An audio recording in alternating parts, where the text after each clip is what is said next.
In today's video, we are going to go through the module I made for my casual weekend life for this spring and summer. Hi, if you're new here, I'm Izzy, and this channel is all about sewing. I have been sewing in modules recently. I did not invent this concept, obviously. I learned all about these through Whitney from Tomcat Stitchery, who sewed in modules for a couple of years at least, a couple of years ago. And it was funny because I was watching her channel recently and she's got back into module sewing. So it's a lot of fun watching her. Highly recommend. So basically the concept of a module is that you pair things together in a module. So it's 6 pieces in the same color palette. You have 2 bottoms, 3 tops, and a layering piece or a cardigan or a jacket. Like I said, all 6 pieces are in the same color palette, so they all mix and match. And then you build your entire wardrobe with these modules. Now, if you listen to Whitney's channel or Whitney's videos, you'll see that she always tries to stick to the same color palette throughout her modules. So basically, her closet is built with multiple modules, but all in the same color palette. Now, yeah, I find that is a little too restrictive and I would get bored. So I'm not too fussed about all of my modules matching. What I want is 6 pieces in one module that all go together. And then, you know, from time to time, I may add something to my closet that's going to fit with this module. But yeah, I'm not worried about my modules fitting together, if you know what I mean. The other thing that I'm doing a little bit differently from Whitney is that I'm also thinking about the context in which I'm going to wear these modules. So I made my first spring module a few weeks ago, and that one was going to be specifically for work. So I made trousers, I made pretty blouses I could wear to work, that kind of thing. This new module for spring is going to be all about my casual-ish weekends. So think about lunch with the girls, a family barbecue at my brother's home, for example, or I don't know, date night. I don't get all fancied up for date night. So that kind of casual. I have picked my color palette. So we are going with greens, we're going with navy, we're going with white, with a pop of purple. And it's a very small pop for this module, but purple is my favorite color, so I can definitely see additional pieces that will go with this module being added to it at some point. So in the first part of this video, I'm going to talk you through the existing pieces I'm going to put together for this module, and then the one piece I'm going to make to finish it, because I only need one piece for this one. All right, so let's go through the tops first. The first one is a very cute chorus top by Love Notions that I made in this beautiful, like it's almost apple green, boyfriend jersey from the Fabric Snob here in Canada. I made this top last summer. I absolutely love it. I love a good cowl neck on me. This is super easy to make, very comfortable to wear, but because of the nice cowl neck and the shape of this top or this tee, because it's basically a t-shirt, I think it's, yeah, it just elevates it a little bit and will fit nicely for my casual weekend event kind of module. So that's number one. And look at the cute little label I put in this one. Love this top. The second top is my Butterick, I don't remember the number, but I'll put it on the screen somewhere. My Butterick blouse with the flounce And yeah, this was in a viscose. Oof, I think it was a viscose from Core Fabrics, but I'm not 100% sure. I made this just a few months ago, maybe a couple months ago. I absolutely love this top. I think I got the fit really, really good. The only thing that bothers me about this top is the dart placement, but hey, not a huge deal. So this is going to be top number 2. And then top number 3, I'm really happy about. This is a Rose Claire dress that I turned into a top. And I made this for Christmas 2023. And I never wear it because it's a viscose. It's 3/4 length sleeves that I really don't like to wear layered under a jacket. But if I'm going to wear this in the winter, I need a jacket or a cardigan on top. And for summer, I really didn't have anything to wear with it.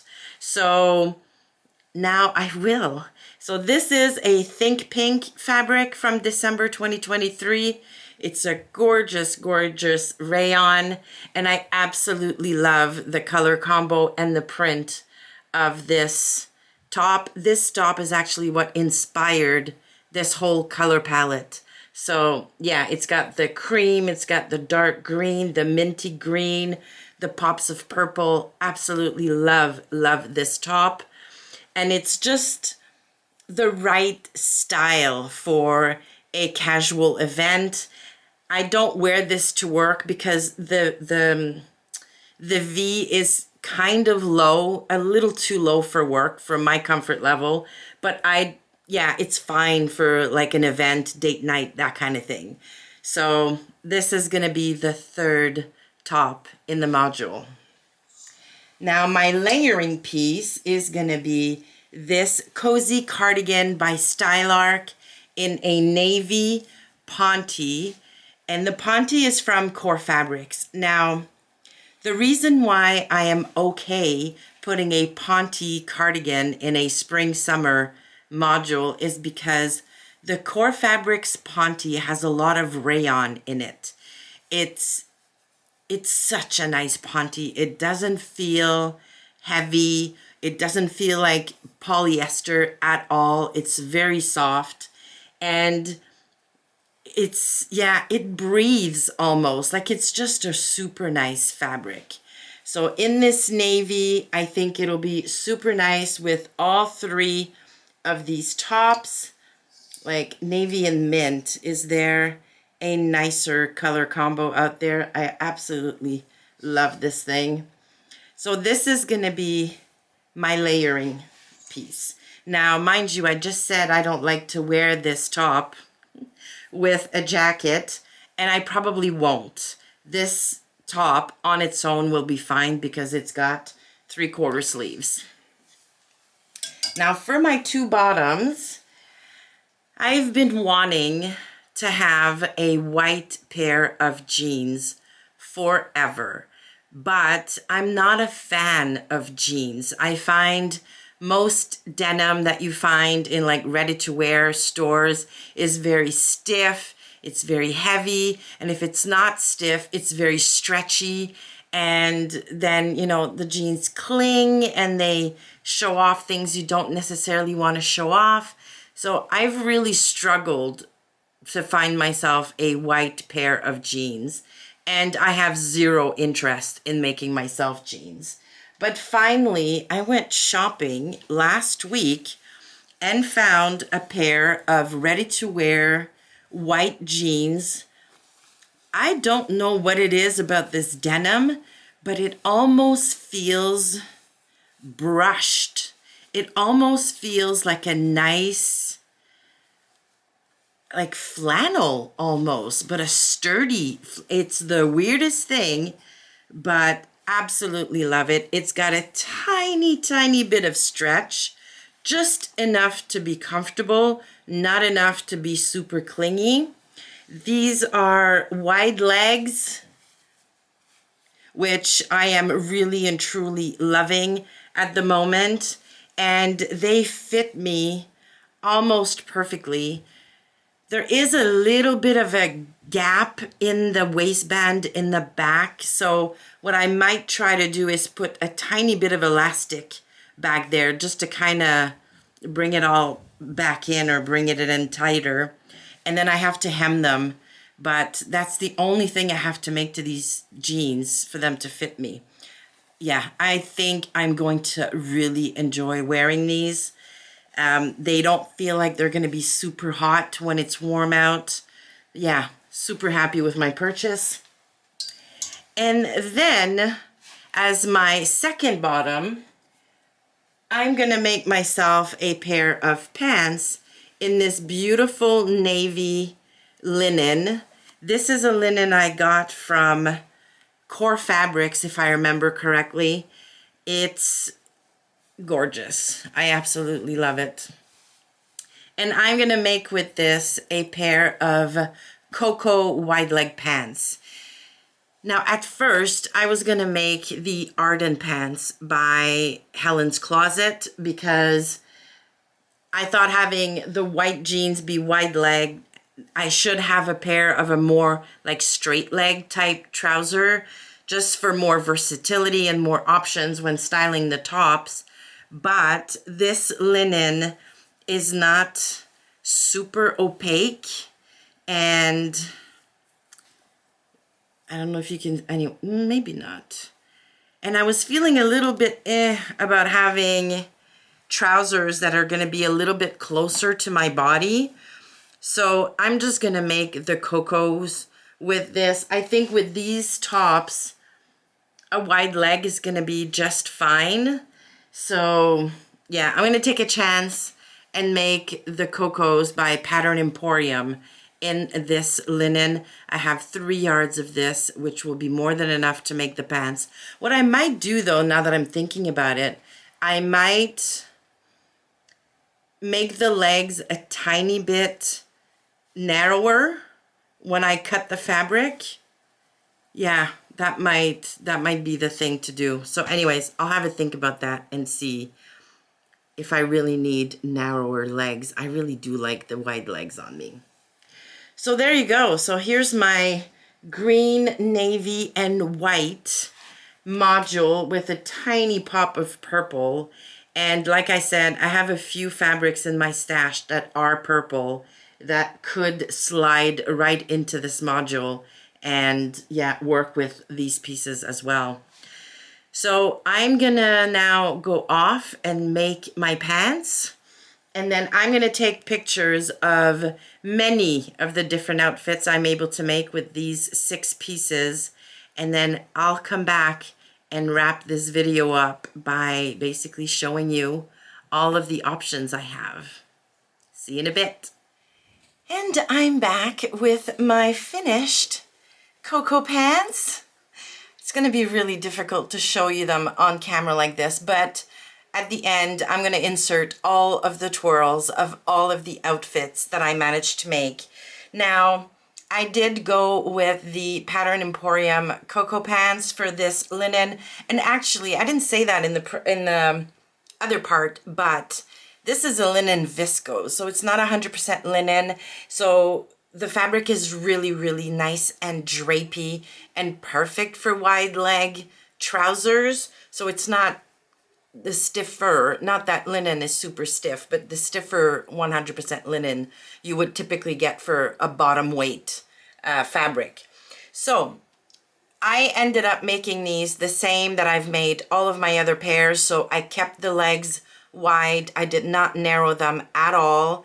I did shorten them, but I think just watching the twirls back, I think I need to shorten them a touch more, because the shoes that I was wearing in the twirls are fairly flat shoes, which is what I would typically wear for summer. I'm not a fan of big heels, and my trousers were touching the floor, which I don't want to do. But so yeah, but other than that, love the fit of these. So the Coco pants have a bunch of different options in terms of waistbands. You can do like a yoga waistband, a top stitched waistband, and I can't remember the other one, but I went with the top stitched. So basically my waistband, and you probably might not even see this, it's top stitch like 3 or 4 times, which I love. First of all, it gives the waistband a little bit of an elevated look rather than the gathered with no top stitching. Also, that prevents the elastic from twisting, which is my biggest pet peeve with elastic waist pants. Yeah, I love this. The only thing is when you're stretching out the elastic to top stitch it, if it's not a really high quality elastic, it tends to get stretched out. And this is what happened with these. Now, somebody told me if I just throw these in the dryer or steam the waistband, the elastic is gonna gather back in. I haven't washed these yet because I haven't worn them. So I'm really, really hoping that that's gonna happen because it's a touch loose. I mean, it's super comfortable, but it's just a touch loose on me. So yeah, there's the 6th and final piece in this module, which is my casual weekend event module. I am loving every piece in it. I am loving how it all came together. I was rewatching the twirls prior to recording this part, and I just had a big smile on my face because I love each outfit. I just love them. Now, you know, I said I wouldn't wear the Rose Claire blouse under the cardigan. In the end, I tried it and I think it looks so nice. The other thing is when I finished my pants and I put them up against the navy cardigan, the navies aren't exactly the same. There's a little bit of a difference, and I was worried about that at first, but you know what? And you'll see it in the twirls. The difference is not glaring enough that it looks weird. I think it just looks so, so nice. I absolutely love the navy cardigan with the white jeans, which in the end, I did not hem and did not put elastic in the waistband because I washed them and they shrunk a tiny bit, which was good because now the waistband fits me fine and they're the perfect length. So no need to alter anything with those ready-to-wear jeans, which is really, really good. But I love how they look on me. I love how I feel in them. These will be worn so often this summer. I'm super, super pleased. So with that, I'm going to leave you with the twirls of all of the different outfits I managed to make with these pieces. I'm also working on something right now for another video that's coming out at the end of the month that I feel will be coming into this module as a 7th piece. And I'm so excited about that. And I cannot wait to show you how many more outfits I'm going to be able to make with this module once that piece is inserted into it, which is what I talked about at the beginning of the video. You're not stuck with these 6 pieces forever. You can add pieces to it. And as you know, clothes don't last forever, no matter how well you take care of them. So if one of the pieces unfortunately gets torn or stained or just is not mendable, is that a word? Then you can add pieces back into your module. The trick here is to always have the modules you created or want to create in the back of your mind so that you don't end up with orphan garments in your closet. Anywho, thank you so much for watching the video. Please give it a like on your way out. Subscribe to the channel if you're not subscribed already, especially if you like these kinds of videos because there will be more. So I will leave you with the twirls. Enjoy. Tell me what you think of the module down below, and I'll see you soon.